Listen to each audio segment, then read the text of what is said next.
I'm going to apply some makeup over a faded brow tattoo. The shape is pretty good, right?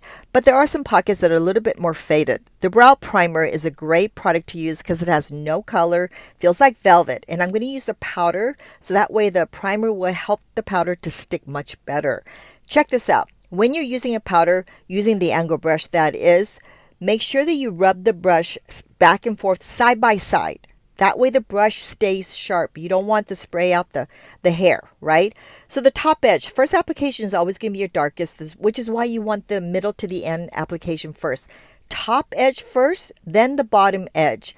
That way you're puffing out the eyebrows and making it just a tiny bit fuller than it really is, right? Okay, so the middle of the eyebrows again in an angle. What I want to do is add these little angles, whatever's left on the brush, you go up in the front because the front does not need to be too dark.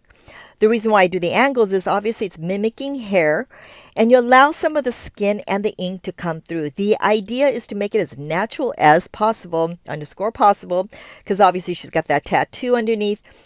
You don't want it to look like a Sharpie. Very, very easy to do. Why do you want to put makeup over a faded tattoo? So that way the tattoo doesn't get more faded as quickly and that the color doesn't change that much. The ink can do that. The top edge here, very tempting to apply, very tempting to put a lot of color right there, right? Again, just hold yourself back and allow some of that to come through.